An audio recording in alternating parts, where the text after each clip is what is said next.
وأشهد أن سيدنا وسندنا وحبيبنا وحبيب ربنا وطبيبنا وطبيب قلوبنا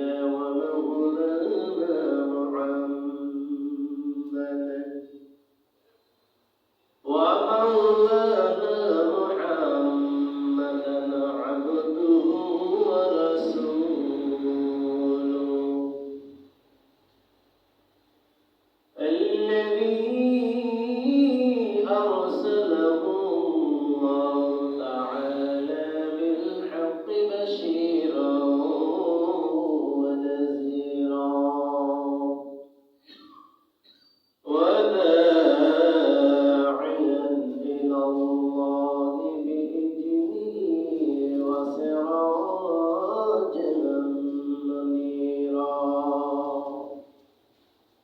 أما بعد فقد قال الله تعالى في كلامه المجيد وفي فرقانه الحميد: أعوذ بالله من الشيطان الرجيم. بسم الله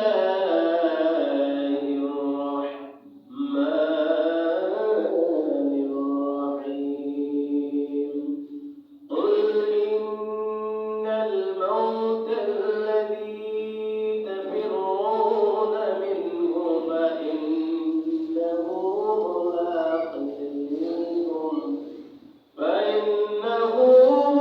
ملاقيكم ثم تردون إلى عالم الغيب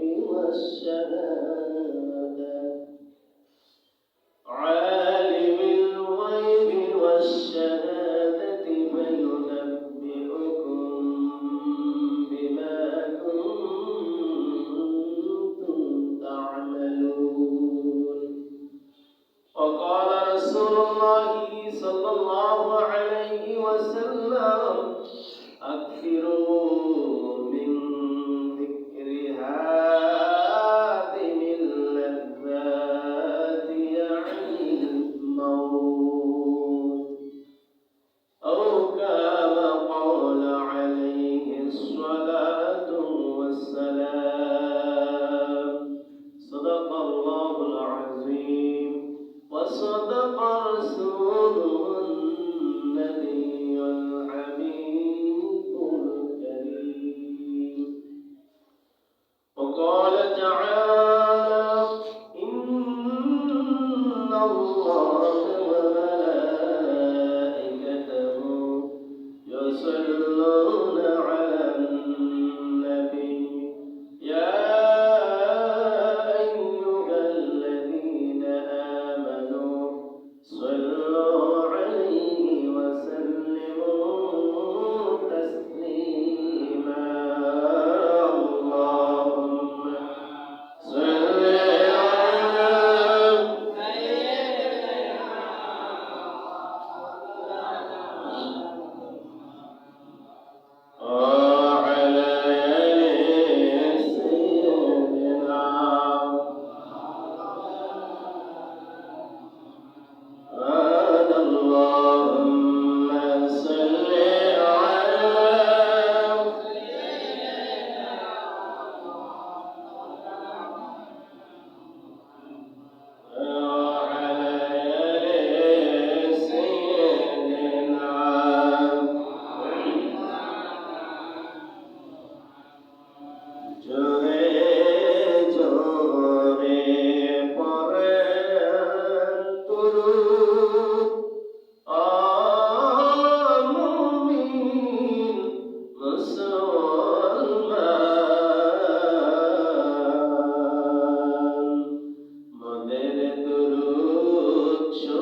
ইল্লাল্লাহ, মওতের মালিক তুমি আল্লাহ, লা ইলাহা ইল্লাল্লাহ, লা ইলাহা ইল্লাল্লাহ, ও লা ইলাহা ইল্লাল্লাহ, লা ইলাহা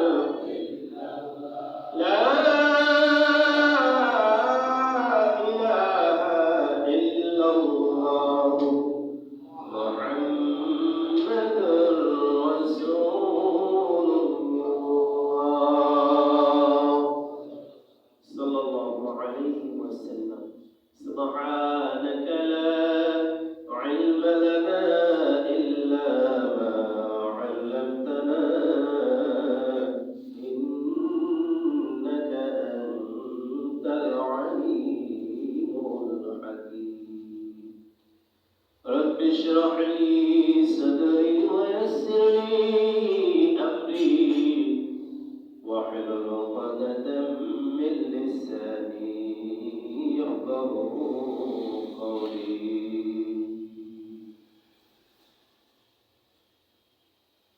الحمد لله معزز مكرم সম্মানিত মুসল্লিন کرام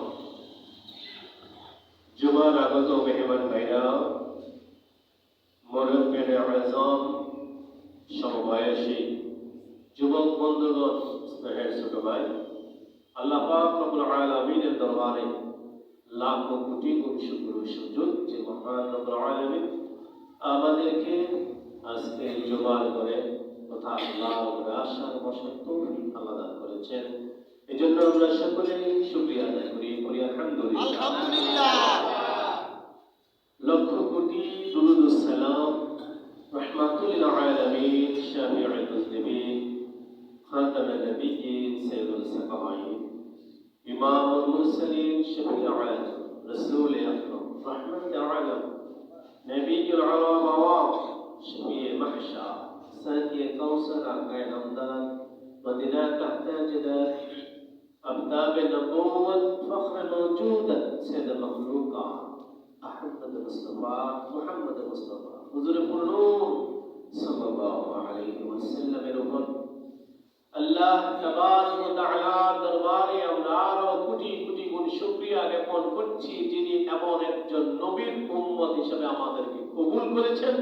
এজন্য আরেকবার উচ্চ আওয়াজে কালেমাত শুকর আদায় করি আলহামদুলিল্লাহ। উপস্থিত সম্মানিত মুসলিম کرام আজ জমাদিউল আউয়ালের তৃতীয় জুমা। আজকের এই জুমার আলোচনা প্রসঙ্গ মৃত্যু সম্পর্কে। একজন মুমিনের মৃত্যু, মুনাফিকের মৃত্যু, কাফেরের মৃত্যু, এর মধ্যে পার্থক্য আছে কি নাই আছে, এই বিষয়ে ইনশাআল্লাহ আজকে আমরা আলোচনা করব। শুরুতে সবসময় যে কথা বলি, আমরা যেহেতু মসজিদে আমরা ঢুকে পড়েছি, ইনশাআল্লাহ আজকে আমরা এখান থেকে কিছু কথা আমাদের নিয়ত অনুযায়ী আমরা গ্রহণ করব, চেষ্টা করব এই মধ্যে এই আমলগুলো করে যেন আমাদের বাকি জিন্দেগি আমরা পার করতে পারি, সেই তৌফিক আল্লাহ দান করুন। সূক্ষ্ম কথা অল্প সময়ের মধ্যে আমাদের কিছু কথা আমরা বলি। আমরা জানি আমরা কেউ বেঁচে থাকবো না, এই কথা সত্য, এই কথা চির সত্য। কেউ আমরা বাঁচবো না, আমরা সবাই একদিন মারা যাব, ঠিক না? মারা যাবার পরে কি শেষ নাকি নতুন আরেকটা জীবন শুরু হবে? জোরে বলেন দেখি। আরেকটা জীবন শুরু হবে। সেই জীবন, সেই শুরুর জীবনটা, সেখানে আমরা আজকে এই দুনিয়াতে আল্লাহ পাক আমাদেরকে যে পাঠাইলেন, আমরা এখানে বিভিন্ন রকমের কষ্ট উপভোগ করতে হবে।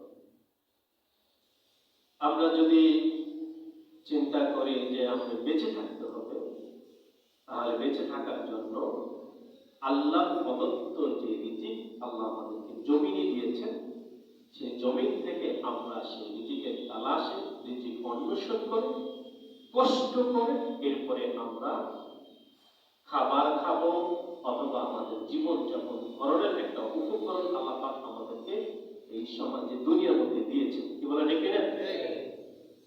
কিন্তু আল্লাহ পাক বলেন যে আরেকটা জীবন যেটা শুরু হবে, সেই জীবনটার ভিতরে তোমাদের এরকম কোনো কষ্ট করা লাগবে না যে জমিন থেকে তোমরা সেখানেও চাষাবাদ করবা, সেখানে এসে দুনিয়াতে যেরকম চাষাবাদ করেছো, কষ্ট করেছো, চাকরি করেছো, বিভিন্ন এক প্রান্ত থেকে আরো প্রান্তে নিজের জীবনকে বাজি রেখে তুমি রোজগারের জন্য তুমি এক দেশ থেকে আরেক দেশে গিয়েছো, কিন্তু হাসরের মাঠ পরকালের জীবন এরকম কিছু নেই।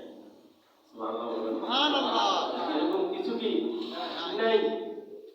মুমিনের জন্য আল্লাহ পাক রেখেছেন নিয়ামত, মুনাফিক কাফেরদের জন্য রেখেছেন আল্লাহ আযাব, শাস্তি।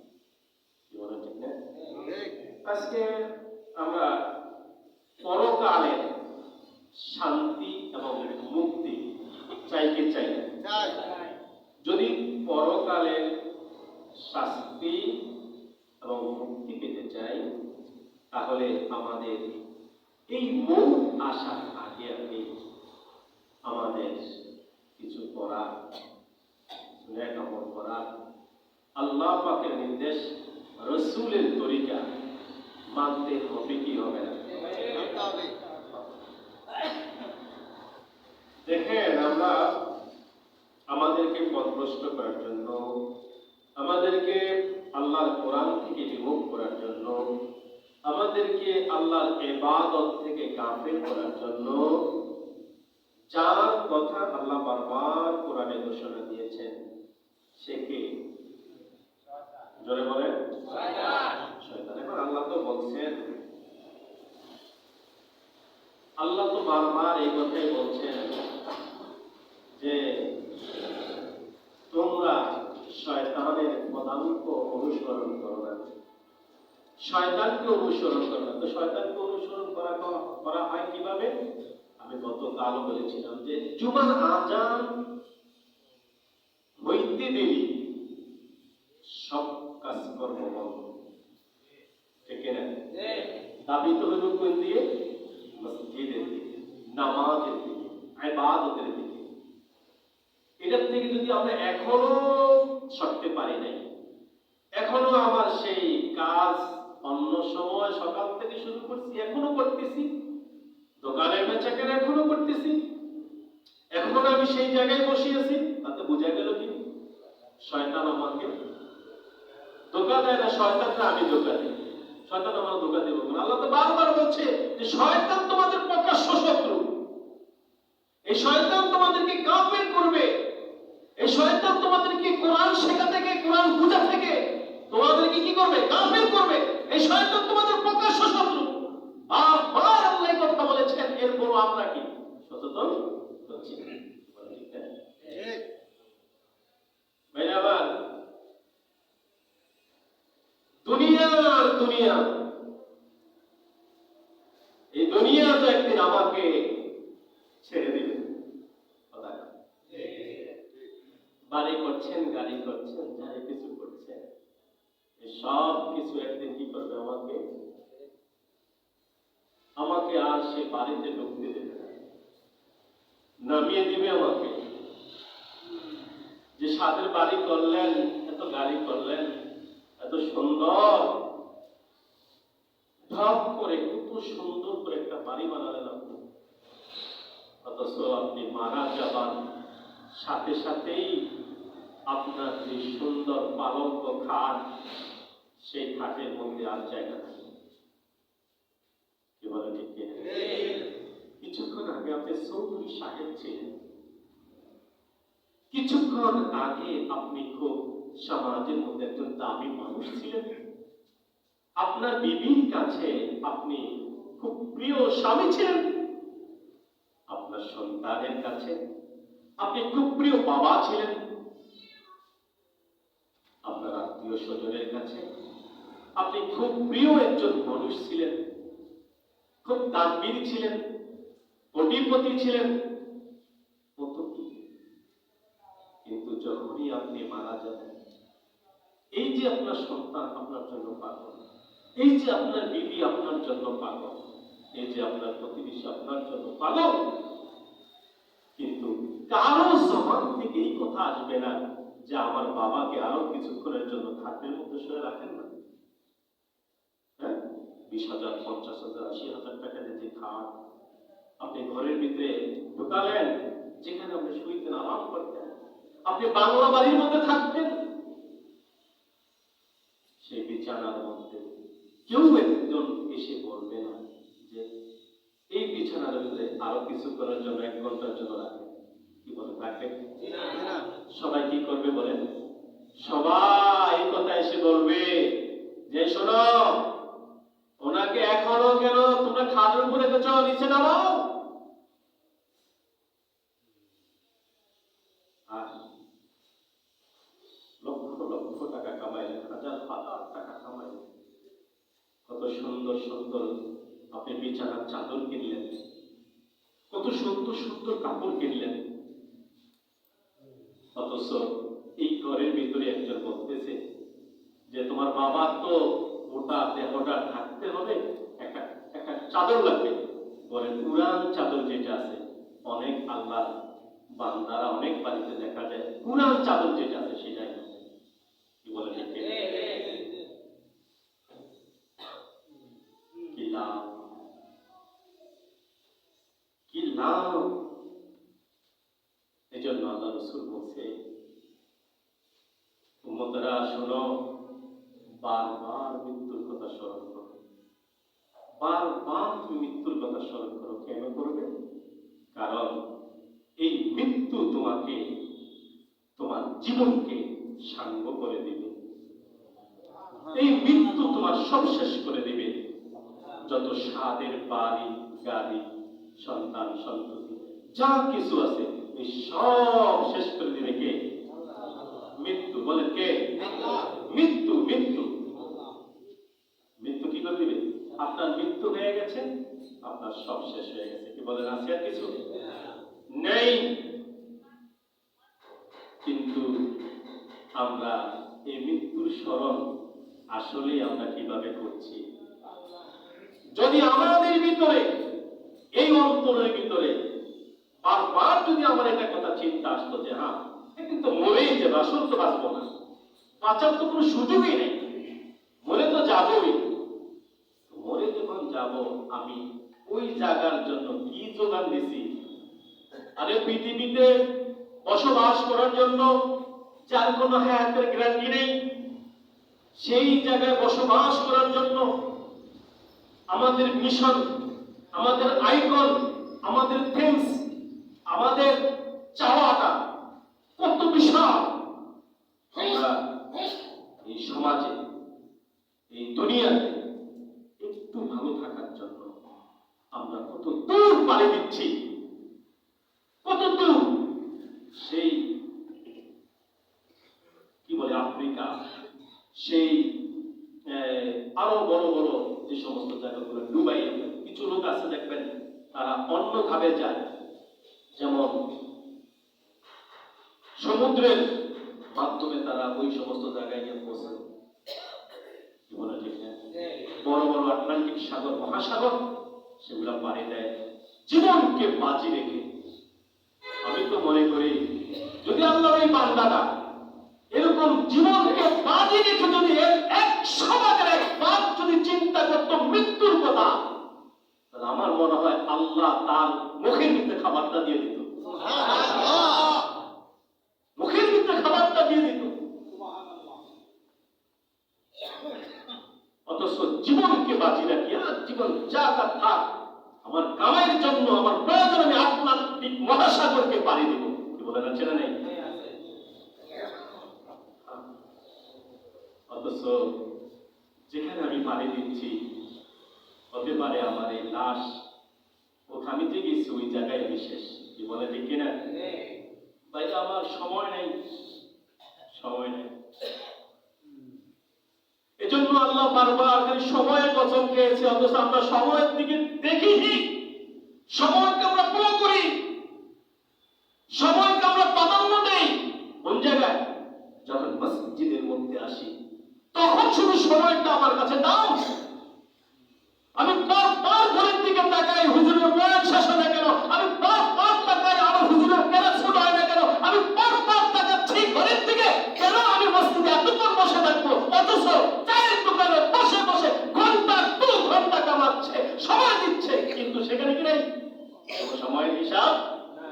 হ্যাঁ ভাই, আমি আপনাদেরকে কষ্ট দেওয়ার জন্য বলি না, বলেন কষ্ট দেওয়ার জন্য বলছি? সময় আমি ওই জায়গায় কেন করি না? আমার কথা হলো, আমি কেন চায়ের দোকানে, আমি কেন আড্ডায়, আমি কেন খেলার মাঠে, আমি সেখানে সময়টা কেন গুনছি, কেন এখানে সময়টা গুনি না? কেন আমি ইবাদতের মধ্যে সময় করি না? বলে ঠিক কিনা?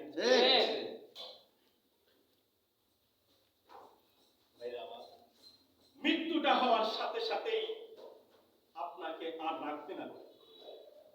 যে বাড়ির জন্য পাগল হয়ে গেলেন, যে সংসারের জন্য পাগল হয়ে গেলেন, যে সন্তানের জন্য পাগল হয়ে গেলেন, যে বিবির জন্য পাগল হয়ে গেলেন, যার জন্য আপনি সারা দিন খেটে কষ্ট করছেন, কামাই রুজি করছেন, নামাজের সময়টুকু আপনি পান নাই, আপনার গায়ের জামা কাজ করার কারণে, কর্ম করার কারণে, ব্যবসা বাণিজ্যের কারণে আপনার গায়ের জামাটা পর্যন্ত ময়লা হয়ে গেছে, আপনার পরনের জামাটা পর্যন্ত, প্যান্টটা পর্যন্ত, লুঙ্গিটা পর্যন্ত, পাজামাটা পর্যন্ত আপনার নোংরা হয়ে গেছে, যার কারণে আপনি ইবাদতের মধ্যে ঢুকতে পারেন নাই, আমি নামাজের মধ্যে আসতে পারেন নাই। প্রশ্ন যদি করি ভাই নামাজ পড়েন না, বলে গায়ের জামাটা ভালো না। তার মানে আপনি সেই ফজরের পর থেকে আপনি শুরু করলেন শুধু দুনিয়ার জন্য, আপনার বিবির জন্য, আপনার সন্তানের জন্য, একবারও কি মায়া হলো না আমার আল্লাহর জন্য? আমার আল্লাহ যে বলল হাইয়া আলাস সালাহ, আল্লাহু আকবার, হাইয়া আলাস সালাহ,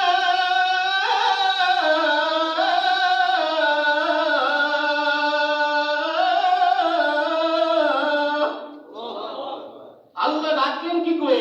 আসো নামাজের দিকে, আসো নামাজের দিকে, হাইয়া আলাল ফালাহ, আসো কল্যাণের দিকে। সুবহানাল্লাহ, বলে নামাজ পড়লে কি হবে? আল্লাহ বলে কল্যাণ হবে, কল্যাণ। সুবহানাল্লাহ। অথচ আমি দুনিয়ার জন্য আমার গোটা সময়টা আমি দিয়ে দিচ্ছি, আমি ইবাদত করতে পারছি না। আমি আমার আল্লাহ আমাকে 5 বার ডাক দিল, আল্লাহ বলে বান্দা এই রিজিক তো আমি করে দিছি, এই যে কামাই করেছি এটা আমার দেওয়া, তুমি হয়তো তোমার টাকা দিয়ে তুমি কিনে আনছো, ক্রয় করেছো, হতে পারে তুমি বাজারে গিয়ে অথবা দূরে কোথা থেকে গিয়ে তুমি ক্রয় করে এনেছো, তুমি হয়তো কাঁচা মালটা তুমি ধুয়ে পরিষ্কার করে তুমি সামনে সাজাইছো। আরে বেটা, এটা তো সাজানোর দেওয়ার, সাজিয়ে দেওয়ার মতো যে হিম্মত তোমাকে আমি দিছি সেটা তো আমার দেওয়া, এটা তো আমার দেওয়া। এক সেকেন্ডে ওই জায়গা বসার মতো তো কারো সুযোগ আছে? বলেন আছে? গতকাল হাসপাতালের থেকে আসছি, হাসপাতালের মধ্যে মাঝে মধ্যে যাবেন, যাওয়ার পরে নিজের চেতনা করবে, বিবেক নাড়া দিবে, কত আল্লাহর বান্দা কি অবস্থা করে আছে। চিন্তা করলাম যে আল্লাহ পাক কাছে কোটি কোটি শুকরিয়া, আল্লাহ যে সুস্থ রেখেছেন। সুস্থতার সহিত আজকে এসে আল্লাহকে সিজদা দিবেন, এর চেয়ে বড় নিয়ামত কি হতে পারে? আল্লাহ বলছেন সূরা জুমআর 8 নম্বর আয়াতের মধ্যে, আমরা যদিও মৃত্যুকে ভুলে থাকি কিন্তু মৃত্যু আমাদেরকে ভুলে না। কি বলছে? ভুলে না। হযরত আনাস রাদিয়াল্লাহু তাআলা আনহু থেকে বর্ণিত, তিনি বলেন রাসূলুল্লাহ সাল্লাল্লাহু আলাইহি ওয়াসাল্লাম বলেছেন, ও আমার সাহাবীরা শোনো, তোমরা কি মওত থেকে পালিয়ে গিয়েছো নাকি? তোমরা মওত থেকে গাফিল নাকি? তোমরা যদিও মওত থেকে গাফিল হও মওত থেকে যদি তোমরা পলায়ন করো, তবে মনে রাখিও আজরাইল আলাইহিস সালাম একজন মানুষের দিকে 70 বার দৈনিক নজর রাখে। আজরাইল আলাইহিস সালামের নজরটা একজন মানুষের প্রতি কয়বার? দৈনিক 70 বার। আল্লাহ রাব্বুল আলামিন বলেন, কুল ইন্নাল মাউতাল্লাযী তাফিরুনা মিনহু ফাইন্নাহু মুলাকীকুম। হে রাসূল, আপনি বলে দেন আপনার উম্মতদেরকে, তারা যদি মওতের থেকে পলায়ন করতে চায়, তারা পলায়ন করতে পারবে না, তাদের সাথে মালাকুল মওত মুলাকাত করবে। আপনি যেদিকে থাকেন না কেন, আপনি যদি মনে করেন মাটির ভিতরে গিয়ে সেখানে বসবাস করবেন, ছেলে সন্তানকে বলবেন যে বাবা মাটির নিচে চলে গেলাম, উপরে দিয়ে বাঁশের চালি দিয়ে তোমরা মাটিকে মাটির সাথে লেবেল করে দাও। কেন রে বাবা? কারণ হলো মৃত্যু যেন আমাকে ছোঁয়া না পায়। বলেন তো দেখি, ওই জায়গার মধ্যে যদি এমন আপনি বাসস্থান করে নেন, সেখানে আজরাইলের যাওয়া সম্ভব হবে কি হবে না? হবে। তাহলে আমরা মৃত্যু থেকে পলায়ন করছে।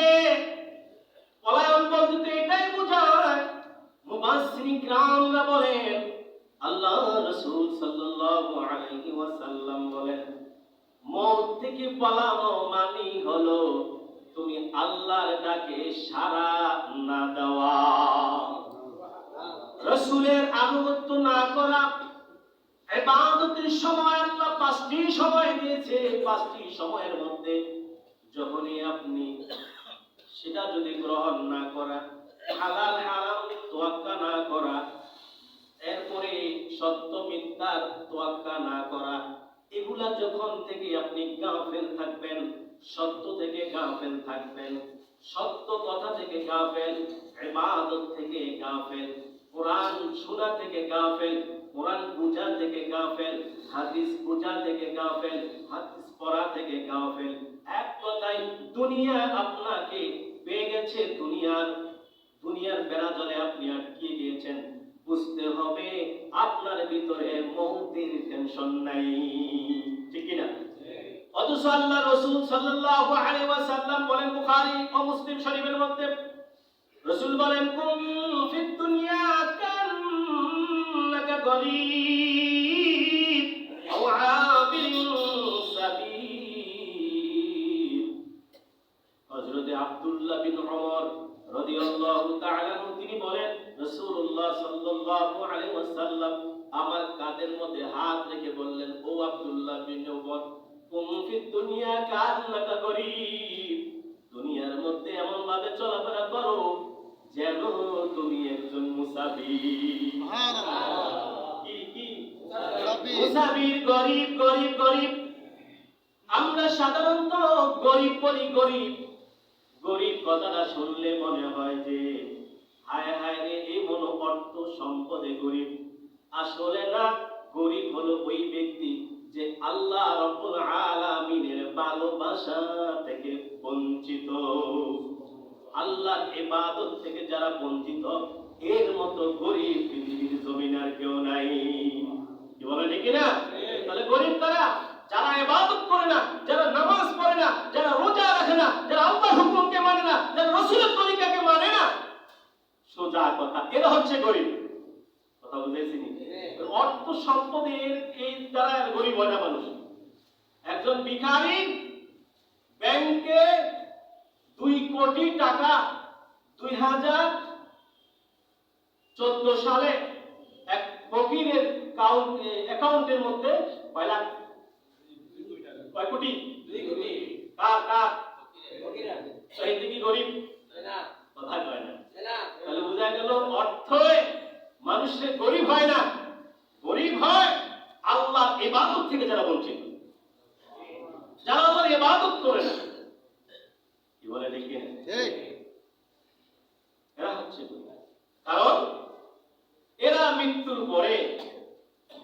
আল্লাহর জান্নাতটা না পায়, তাহলে বলেন তো তুমি এই দেশে গরিব আর কে হতে পারে? কথা কয় ঠিক। জান্নাত যারা পাবে তারা হচ্ছে ধনী। যারা আল্লাহর জান্নাত পাবে তারা হচ্ছে কি ধনী? জোরে বলেন কি ধনী। আর যারা জান্নাত পাবে না তারা কি গরিব। ওই গরিবের কথা বলছে। এজন্য বলছে এমন ভাবে চলো, ফেসবুশ একে পোশাক দিয়ে তুমি তাপালিং করার দরকার নাই, এমন ভাবে চলো যে চলার ভিতরে আল্লাহর ভয় ভিতরে ঢুকে যায়। যে চলার কারণে তোমার ভিতরে আসবে, আরে দুনিয়া তো আমার জন্য না, দুনিয়া তো মুনাফিকের জন্য, এই দুনিয়া তো কাফেরদের জন্য, এই দুনিয়া তো মুমিনের জন্য না। দুনিয়াতে মুমিনের কামাই করার সময় কামাই আর আখিরাতে গিয়ে তারা আনন্দ করে পায়ে পা রেখে তারা খাবে। সুবহানাল্লাহ। মুনাফিকরা দেখে দেখে, কাফেররা দেখে দেখে কামড়াবে আর বলবে ইয়াকুলু ইয়া লাইতানি কুনতু তুরাবা। ওরা বলবে হায় রে কি করলাম। ইয়াকুলু ইয়া লাইতানি কুনতু তুরাবা। ওরা বলে যদি আমরা কুত্তা হয়ে যাইতাম, আরে আমরা যদি কাফের না হইয়া, আমরা যদি দুনিয়াতে যদি এরকম বিরোধিতা না কইরা, আজকে যদি আমরা যদি শাস্তির সম্মুখীন হয়েই গেলাম, যদি শাস্তির সম্মুখীন না হয়ে যদি কুত্তা হইতাম, কি করবো বলেন? বলেন কুকুর হইতাম। ওরা আফসোস করবে আর মানে পা হাত কামড়াবে আর বলবে আরে যদি আমি কুকুর হইতাম। কেন করবে জানেন? কারণ কুকুরকে আল্লাহ বিচার করবে এইভাবে, যা কুকুর তুই মাটির সাথে মিশে যা। সুবহানাল্লাহ। কুকুরের বিচার কি? মাটির সাথে। আর মুনাফিকের অবস্থা কি দেখেন? আল্লাহর নাফরমানি যারা করবে, আল্লাহর ইবাদত থেকে যারা বঞ্চিত হবে, দুনিয়া থেকে যারা গরিব হয়ে ইন্তেকাল করবে, তারা কি বলবে? তারা হাসরের মাঠে অবস্থা কি?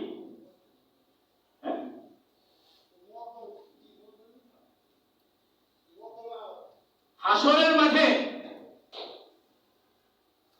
হিসাব যখন শুরু হবে,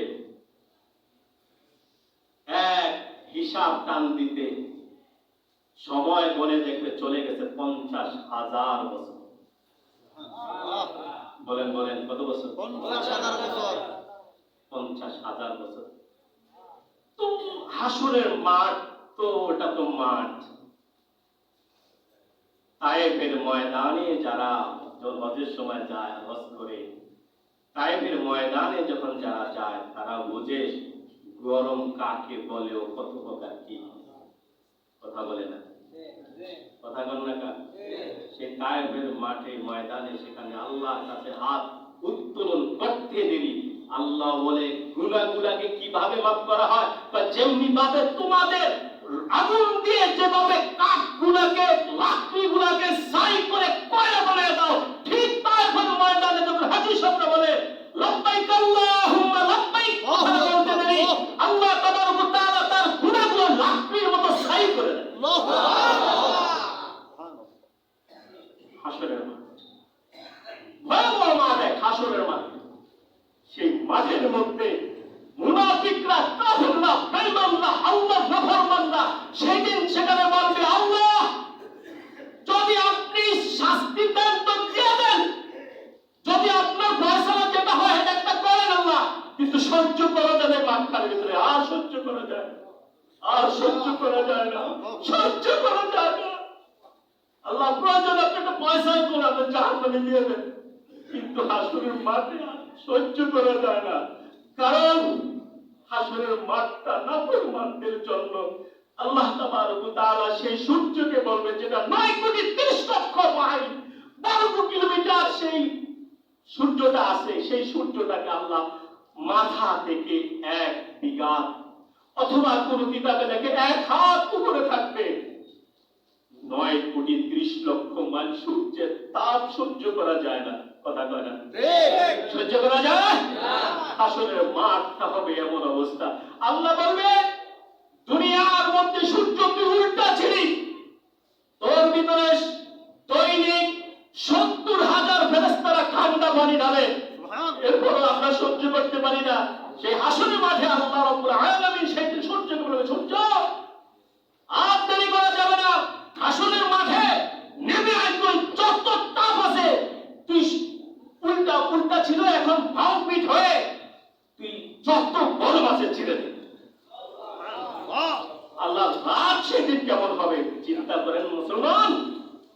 আল্লাহ আল্লাহ তাবারক ওয়া তাআলা জান্নাতি মানুষের সাথে কি সুন্দর ব্যবহার করবে। আল্লাহু আকবার, কি সুন্দর ব্যবহার করবে মুমিনের সাথে, কি সুন্দর ব্যবহার করবে নবীর উম্মতের জন্য। সুবহানাল্লাহ। ভাইরা আমার, এজন্য আল্লাহ তাবারক ওয়া তাআলা বলছেন, আল্লাহ তাবারক ওয়া তাআলা ঘোষণা দিয়েছেন মানুষের ভিতরে আফসোস আসবে, আফসোস।